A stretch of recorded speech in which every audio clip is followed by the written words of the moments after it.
Welcome back to another episode of Rock Boys Football. Sitting here January 15th on a Wednesday. A lot of stuff still needs to shake out. We still got a national championship to play in a couple of days. But as the transfer portal winds down, as the NFL draft declarations start to become official, we're starting to get a feel for what these teams are going to look like heading into 2025. Way too early discussion about national championship contending teams going into the 2025 year.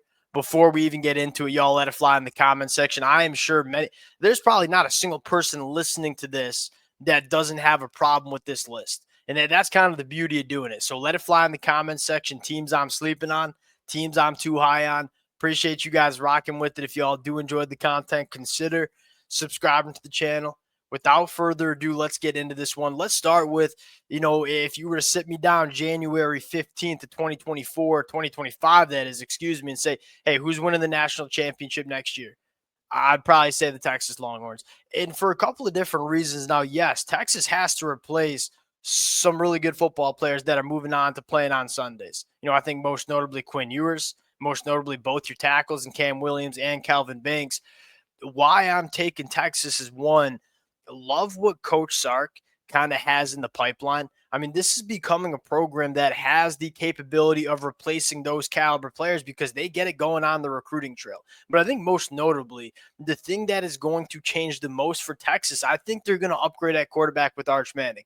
Now, it's not necessarily a known commodity, but you look at what you saw from Quinn Ewers, and I think the biggest frustration for Texas fans wasn't really a difference maker, an elevator of this Texas offense. Now, look, was Quinn Ewers a bad quarterback for Texas? No, absolutely not. In fact, I think he's gotten unfairly criticized for his play just because the expectations of this kid coming out of high school were astronomically high. Like, it's no secret he did not, fulfill some of those expectations he had coming out of high school. But at the end of the day, if Texas didn't have a good run game, or if they could not keep them clean consistently, or if Coach Sark did not kind of scheme up some of these throws, it was pretty evident that Quinn Ewers struggled. He was not a guy that could make wine out of water.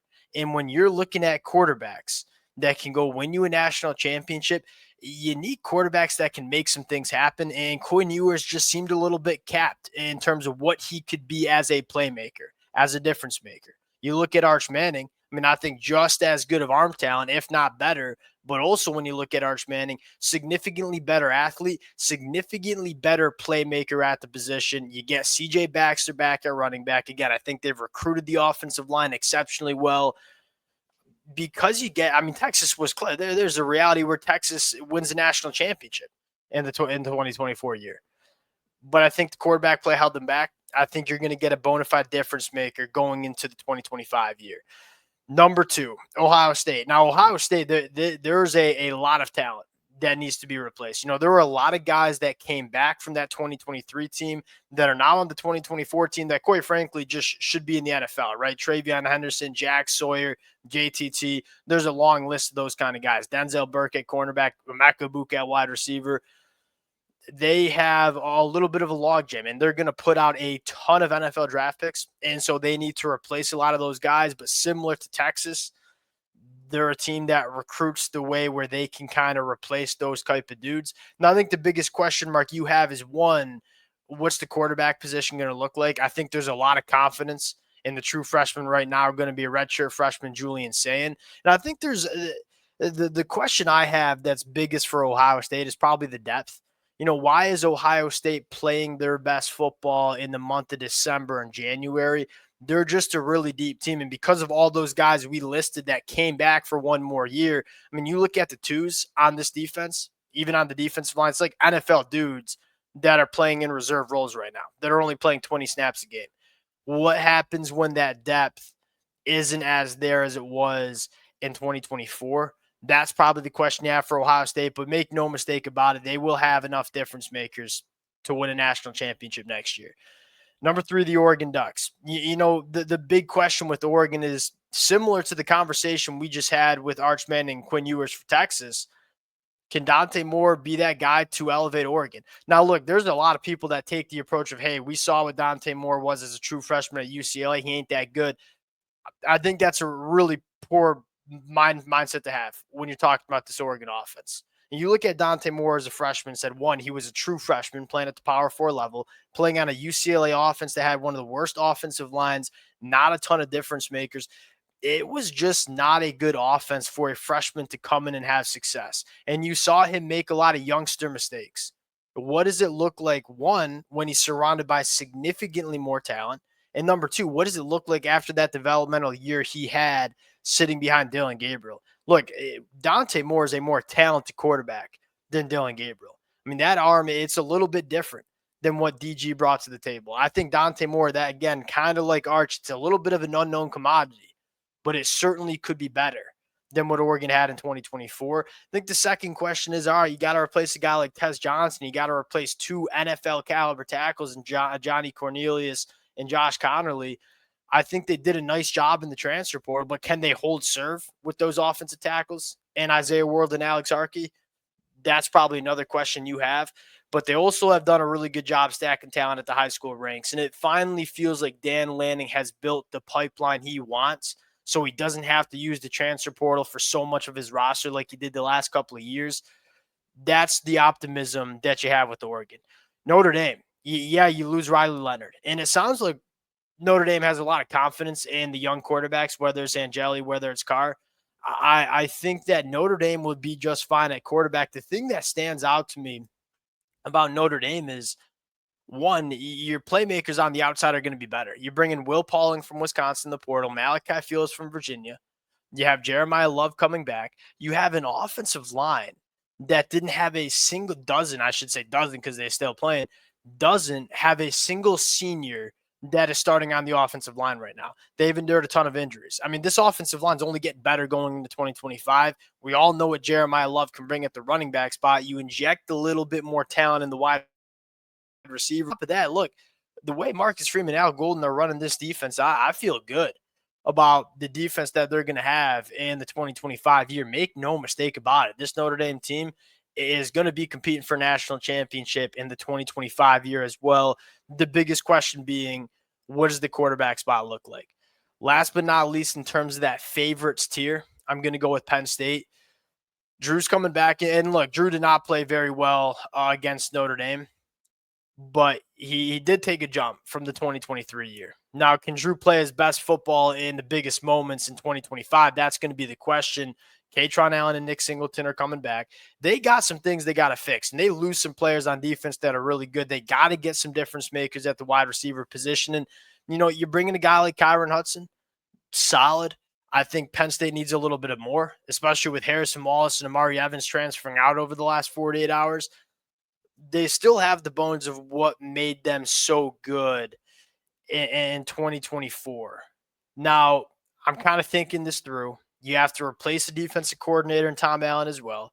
You lose a guy like Abdul Carter. Maybe I'd slide them down into the teams to watch, but I do think the stuff that made Penn State really good in 2024, national championship caliber football team, I do think it will still be there in the 2025 year as well.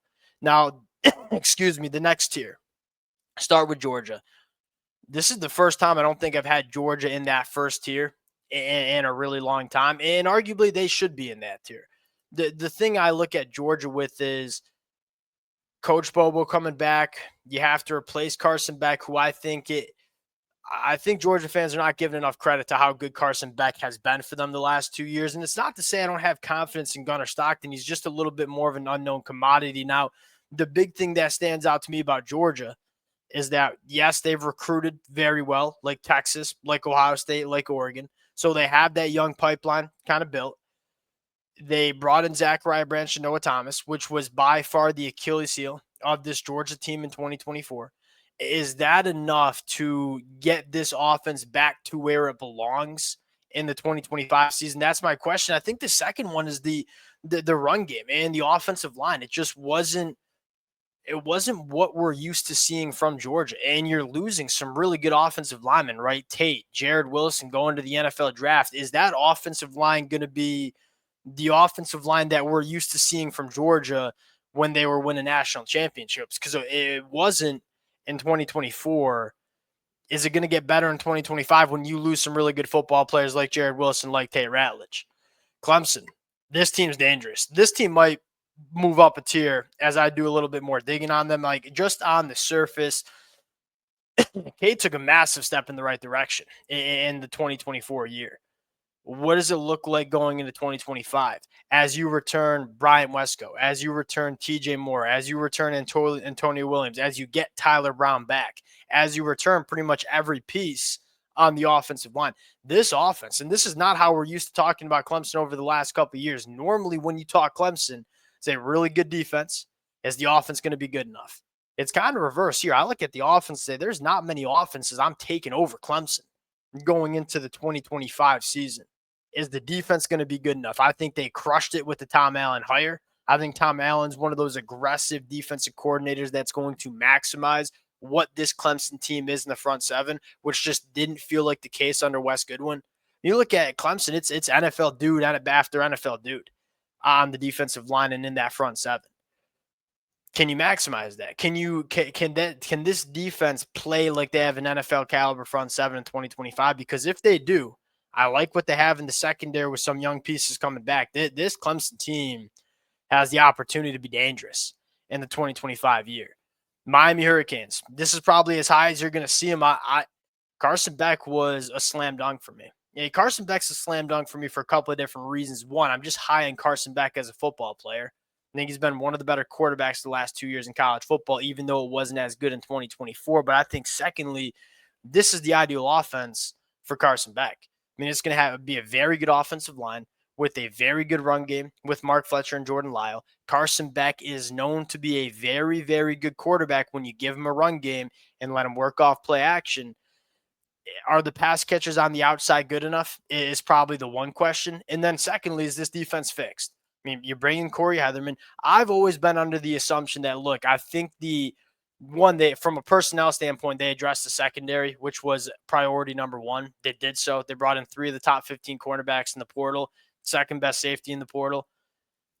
I think this Miami Hurricanes defense has the talent to be much better. Now, can Corey Heatherman maximize this talent and have this defense playing like it is on paper in 2025? If you get that, I'll look at Clemson and Miami and say they're the 2 teams to beat in the ACC.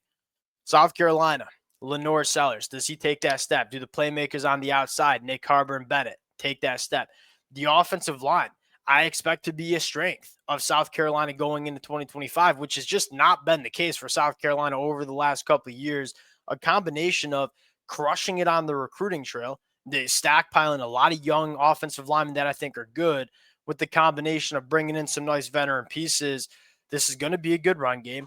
If you get good play out of Lenore Sellers, it's going to be one of the more difficult offenses to deal with. My question here is, can that defense maintain their dominance that they showed in 2024? You got to replace a lot of bodies on the defensive line. You got to replace a lot of bodies at the linebacker room. Now, South Carolina has tried to do that in the transfer portal. The question is, all right, is it enough for this defense to hold serve from 2024? Because if you get that South Carolina defense that we saw in 2024, and then you get a jump from Lenore Sellers and a jump from this offensive line, this is clearly a college football playoff team. Like, quite frankly, they were playing like a college football playoff team towards the back half of November, and it's a young team that's only getting better. If that front seven is good enough and it can dominate like it did in 2024, this is going to be a really good team. Alabama, look, we all know Alabama has a ton of talent. I do have some question marks about some of the growing pains that Kalen DeBoer is going through. You got to figure out the offensive line. You got to figure out the quarterback position. You have difference makers on the outside. There's no question about that. Is Keelan Russell a guy that can come in and start day one for Alabama? That's probably a question. I think they have the pieces on defense as well.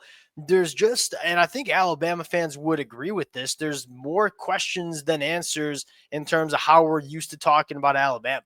But they certainly have the pieces and bodies to compete for a national championship. LSU, they got to replace 2 really good tackles. I think it really improved their wide receiver room with Barry and Brown and Nick Anderson. Garrett Nussmeier is probably a quarterback that I trust top 5 in the country, maybe. Is the defense going to be good enough? I think they made some really good additions, specifically in the back end, fundamentally changing the talent that they had in the secondary. There's a lot to like about LSU, but there's also some question marks. Is this defensive line going to be good enough? Is this offensive line going to be good enough? Having questions on the line of scrimmage is really the only thing that's holding me back from really being high in LSU going into 2025. Now, that dark horse tier, Tennessee, is Nico that guy at quarterback? And I know that's kind of simple, superficial analysis, but he just wasn't in 2024. And you got to replace some guys on the offensive line. You got to replace some guys from the wide receiver room. You got to replace some really good players on defense as well, I probably should add. And I think you got some really good pieces. There are some questions, but I think we all know Josh Heupel was recruited a roster and built a roster that can be really dangerous. Ole Miss kind of similar. What's the deal with Austin Simmons? When we've seen Austin Simmons play, I think there's a lot of here's my take on Austin Simmons is, yeah, kind of like Arch Manning or kind of like Dante Moore, maybe a little bit of an unknown commodity, but I think there's a reason Ole Miss didn't really go hard after elite quarterbacks. They were kind of going after quarterback twos. I think that's telling us they got a lot of confidence in Austin Simmons going into 2025. And I think there's enough talent on this roster to be a national championship caliber roster, but some things have to come together. I like Florida. Look, DJ Lagway has about as high of a ceiling as any quarterback in the country. You return 4 or 5 offensive linemen. You return Eugene Wilson. You bring in J. Michael Sturdivant. You have really good running backs. You have 2 5-star freshmen coming in at wide receiver in Dallas Wilson and Vernell Brown. I think 70% of the production on defense is coming back in the 2025 year. Is it going to be good enough is probably the question, but this is a team that's checking a lot of boxes, and if you get the version of DJ Lagway that we know is in there, and the funny thing about DJ Lagway is, look, DJ Lagway had a bummed hamstring pretty much the whole month of November. Played pretty well, but we all know if you followed him out of the recruiting, out of high school, one of DJ Lagway's best assets was him as an athlete, and he wasn't really able to utilize his athleticism because of the hamstring injury. What does it look like when you add that to his game? Michigan. I think you got to put him in there in terms of what you saw from Michigan the last couple of games of the season. Yeah, I'm a Michigan fan, so this might be a little bit biased, but this team was playing really good. Obviously, beat Ohio State, beat Alabama in the bowl game. Potentially a significant. You're getting an upgrade at quarterback regardless. Mikey Keene's going to be better than any quarterback that Michigan played in 2024. Bryce Underwood as a true freshman, what's he going to look like? Could really elevate this offense. I think the offensive line's returning a lot of pieces. You got question marks about the playmakers, but this defense is going to be dang good too, especially if Wink Martindale comes back, which we'll see.